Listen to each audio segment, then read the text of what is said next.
Hello and hello. Thank you so much for joining me today, where I'm going to be reacting to and learning more about the Munich Massacre. A devastating event that took place in Munich. I know some sparse details about it, you know. I know that athletes were held hostage and killed in their hotel rooms, I believe. And then I think people in a theater were held hostage. And of course it was an act of terrorism, politically motivated, between Palestine against Israel.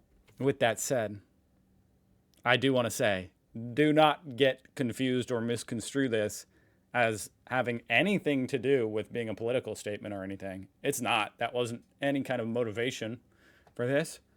I just, actually mentioned the Munich Massacre in a video recently, and I thought, I want to know more about it. Really, it's as simple as that. So let's do it. This video is by Unpacked. Check them out, link down below. The Munich Massacre. 7,134 athletes from 121 countries descended upon Munich, Germany for the 1972 Olympics to celebrate athletic 1972 competition and healthy rivalries at the highest of levels.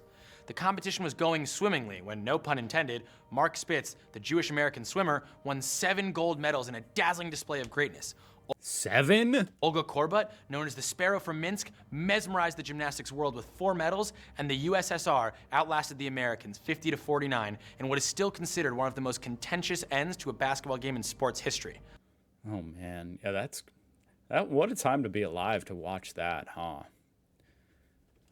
But above all else, the Munich Olympics are remembered for putting terrorism on the... It's always interesting when a game of Olympics becomes, kind of like a lot deeper than just about sports. Anyway. Game in sports history. But above all else, the Munich Olympics are remembered for putting terrorism on the center stage, when 11 Israeli Olympians were massacred by Palestinian terrorists. And just as notorious, the reaction of the German government, which some consider one of the most epic screw-ups in the history of terrorism. But more on that later. These events raise the questions, how could this happen? And does terrorism work? Does terrorism work? Unfortunately, I'd say sometimes it does. Like with 9/11 here in America, I will say, I mean, in some ways, it definitely did not work out for those terrorist groups. But in other ways, it definitely left a huge lasting impact on here in America. The Munich Olympics in 1970. Not to make this about America. I know, I'm American, that's what we do. Let's move on. Were supposed to showcase the new face of Germany. At the 1936 Olympics, held in Nazi Germany, just 36 years earlier, Hitler used the event as a propaganda machine to demonstrate the superiority of the Aryan race. The 1972 Olympics were determined to be propaganda of the opposite kind. The world history is really just more fascinating than fiction, isn't it? I cannot stop thinking that. It's more fascinating. You couldn't write something more interesting than actual world history. Germany actually named the upcoming events the not-so-subtle Olympics of Peace and Joy, or Die Heiteren Spiele. They wanted to show the least militaristic, most peace-loving Germany possible, and this meant a deliberate lack of security. Although there were some unarmed security officers, not a single uniformed police officer or soldier was anywhere in sight. The attendance of the Israeli team at this event, only 27 years after the Holocaust, cannot be understated. The Israeli athletes, many of whom lost relatives in the Holocaust, waved the Israeli flag over German soil only 6 miles from the Dachau concentration camp. Israel was making a strong statement of both Jewish resilience and Israel's readiness to accept a different Germany. But at 4:30 a.m., the morning of September 5th, 1972, 8 men dressed in tracksuits to blend in with the athletes, carrying duffel bags loaded with AK-47s, pistols, and grenades. Man, there are certain photos, now that I'm seeing these videos, there's certain video and photo of this event that are just shocking, right? There's that famous photo. Is it it's some kind of agent on the roof above the balcony. Grenades, jumped the unguarded fence and infiltrated the Israeli team's apartment complex. 2 of the Israelis initially fought off the terrorists, but were soon murdered. The remaining 9 athletes were then taken hostage. The terrorist demands that Israel release 234 Palestinian prisoners. If not, the hostages would soon be executed. Now, but how did they plan to escape? before we get into Germany's botched rescue attempt, let's look at the context. In 1958, Yasser Arafat and his colleagues founded Al-Fatah, an organization that advocated armed struggle against Israel. I'm distracted by my own thoughts right now. I said, how did they escape? Wasn't there something to do with a helicopter?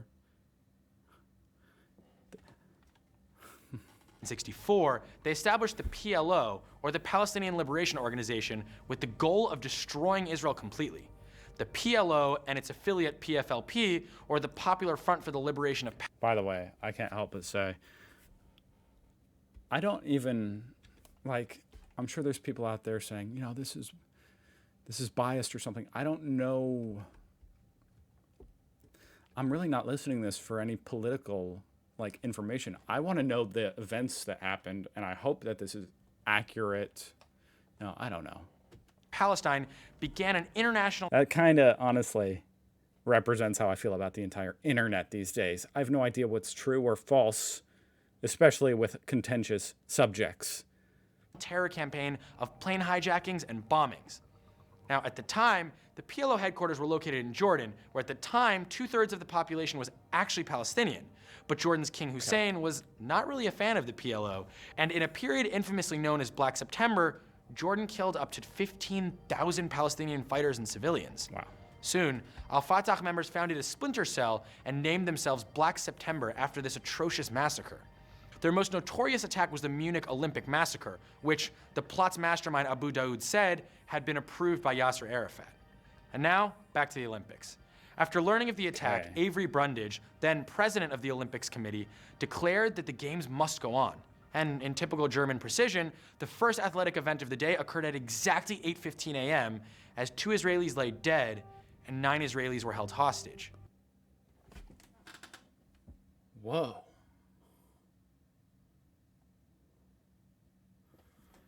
Wow, that's just bizarre. I don't know what I think about that. I guess, is that a way of trying to say, hey, we're not going to let your terrorism interrupt us? But just logistically, it just seems like for safety reasons, what? 9 people are being held hostage. Brundage spent his day exerting pressure on German officials to get the Israelis out of the village and allow the Olympics to carry on in peace. As the other athletes were sunbathing and playing ping pong, an international nightmare lasting more than 20 hours was happening just a few yards away. Finally, 10 hours later at 3:51, the Olympics Committee finally suspended the events. Thousands of people filed out of the Olympic stadiums and gathered on the grassy hill overlooking the apartments, along with live television crews. Viewers were horrified to see that Jewish blood was being spilled on German soil yet again. Israelis and Jews around the world felt helpless, unable to defend their people. Israeli Prime Minister Golda Meir refused to negotiate with the terrorists. The German authorities turned down assistance from the Israeli Mossad, who, unlike Germany, had a specialized counterterrorism unit. And instead, they began clumsy negotiations with the terrorists. At the same time, though, without a real operational plan, German police scaled the building and prepared to attack the terrorists. But in a tremendous oversight, they realized that their actions were being broadcast on live television to not only a worldwide audience, but also the terrorists themselves.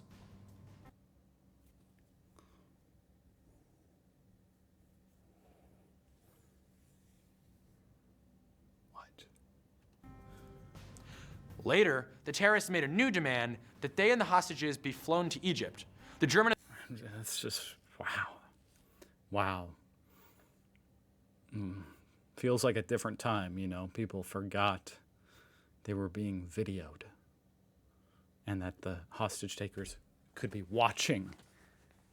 Oh, for God's sake. Authorities agreed to fly them in a helicopter to the airport where they planned to ambush them. The botched rescue attempt became a textbook example of how not to handle a hostage situation. 6 policemen, disguised as flight crew, were placed on the airplane and 5 sharpshooters lay on the perimeter. At the last minute, though, the flight crew voted to abandon their mission without consulting Central Command and just left the plane. What? Remaining 5 sharpshooters had no special sniper training, no radio communication, and no telescopic or infrared sights, which, if you've watched any TV or movies in the last, 50 years, you know are pretty crucial to the job of a sniper. Israeli Mossad chief Zvi Zamir was present but was ignored. It seemed to him that his presence actually made the Germans uncomfortable. And so the rescue attempt continued, lacking basic experience and technical foresight. The helicopters landed at the airport just after 10:30 p.m. But when the terrorists entered the empty plane and realized it was probably a trap, they ran back to the helicopters. The snipers, if you can really call them that, opened fire and a shootout ensued with the more heavily armed terrorists, during which time the terrorists threw a grenade into one of the helicopters, killing the 4 bound Israelis and the pilots inside.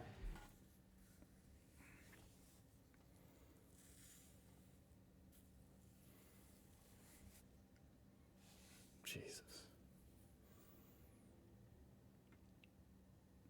I mean, what I said about real life being so much stranger than fiction, this is a devastating series of events and literally sounds like a movie. So much drama, so much devastation. My God, how could it go that wrong? And then the terrorists gunned down the remaining 5 hostages in the other helicopter. At the end of the day, 11 Israelis had been killed, along with 1 policeman and 5 terrorists. In the press conference briefing the next morning, the Munich police commissioner tried to explain. The terrorists were too clever, too professional. The hostages were condemned to die. We tried all we knew, but they were not amateurs. Not exactly a ringing endorsement of the German police's competence in dealing with terrorism. Wow, that's an interesting statement. Quite blunt. In a way, that is a kind of a German statement, huh? Didn't gloss over that. They were condemned to die. Definitely sounds like there were some major blunders, but also, I mean, I do understand that in a developing situation like this, it's totally unknown. Yeah, that's really difficult to do it correctly. But wow, what a blunder. Later in the day, a ceremony was held in the Olympic Stadium, but it was less about memorializing the victims, who were barely mentioned in the chairman's speech, and more about, in his words, demonstrating that the Olympic ideal is stronger than terror and violence. During the ceremony, the Olympic flag, along with the flags of most countries, was flown at half-mast, except for 10 Arab nations that demanded their flags remain at full mast. Wow. The games were then suspended for 24 hours and then continued on as planned, but the remaining Israeli athletes left Munich. The German government allowed the bodies of the dead terrorists to be flown to Libya, where they were buried as heroes. To this day, the Olympic Committee still refuses to dedicate a memorial or a moment of silence to the Munich Massacre victims, saying that it could alienate other members of the Olympic community. And it took 45 years of Israeli nudging for the city of Munich to establish a memorial at their Olympic Park in 2017. Now, if you thought the series of Germany's screw-ups ended there, nicht so schnell. Not so fast. I was going to say, that must mean not so fast. 3 terrorists remained alive in German custody awaiting trial. But as predicted by Mossad chief Zvi Zamir, the unthinkable happened. Palestinian terrorists then hijacked Lufthansa 727 and demanded the release of the 3 imprisoned terrorists. What? I had no idea about this. In exchange for the 14 passengers on the plane. No shit. The Germans agreed and quickly whisked the terrorists off to join their comrades. 27 years later, in the Oscar-winning documentary One Day in September, it was revealed that Germany had colluded with al-Fatah in planning the hijacking of the plane in exchange for a promise not to carry out any more terrorist attacks on German soil. For 20 years, the German government insisted that no documents existed relating to its failures. But then in 1992, a German archivist smuggled a bulging folder to the wife of one of the Israeli victims. The number of files the Germans had been hiding was over 4,000, and horrible details emerged. And I do have to say, once again, I'm just going to reiterate, like, do I know if this is the full story? Does this feels kind of like he's trying to persuade me to think a certain way, which I only say because, I just noticed that. So I want to acknowledge that I noticed that. And I'm not saying it's wrong or right. But do I wish that this was more just straight of facts? Yes. But no matter how you spin it, this is devastating and shocking.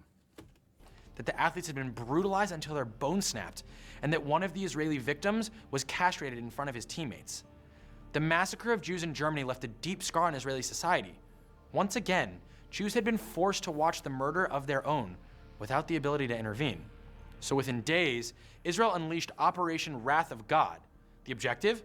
Hunt down and assassinate the terrorists involved in planning the attack. In one operation, Prime Minister-to-be Ehud Barak and his deputy Mookie Betzer, disguised as a blonde and brunette woman, entered Beirut with their team and assassinated several key players from both the PLO and Black September. But in a separate mission in a Norwegian ski resort in Lillehammer, an innocent Moroccan waiter was misidentified as Black September operations chief Ali Hassan Salameh, known as the Red Prince, and mistakenly murdered. As a result, Golda Meir chose to curb the operation. These events raise a lot of questions, so let's work our way backwards. The ethical implications of Operation Wrath of God remain controversial to many. According to those involved, the reason for the assassinations was not so much revenge, but more to spread fear. Man, it is really fascinating, genuinely, the amount of things I've seen as far as the Israeli government's intelligence agencies and their missions they do with, like, disguises. It's like, holy shit, I've just seen that time and time again. It's like, wow, that's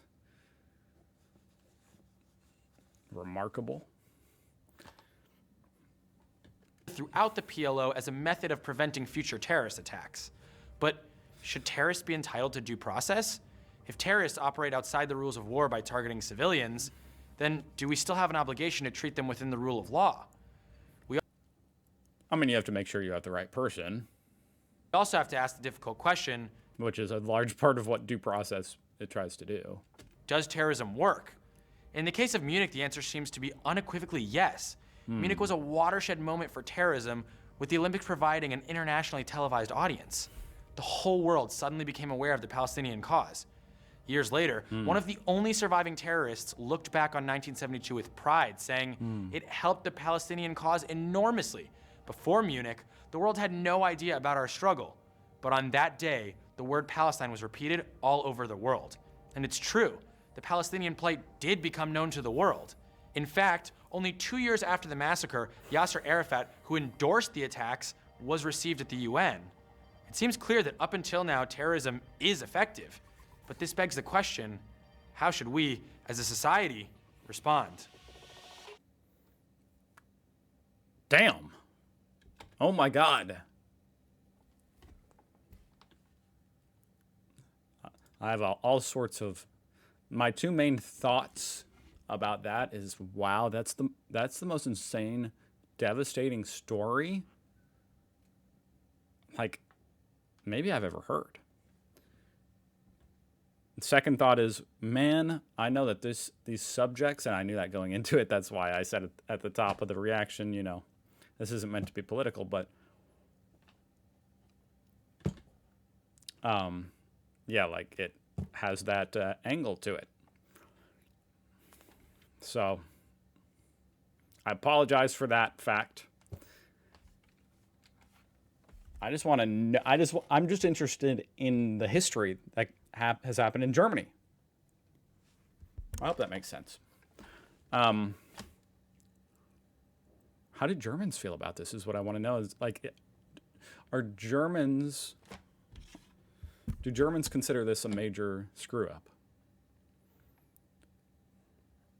Because that's certainly how it is portrayed here and what it sounded like.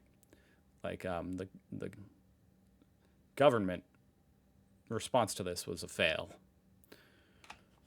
Which, I don't know what to take away from that. This is a very difficult situation, a profoundly difficult situation. So, just wow. My heart goes out to the victims, of course. It's been a long time, but yeah, any innocent people that die. Yeah. Thank you very much for watching. And I'll see you guys tomorrow. Goodbye.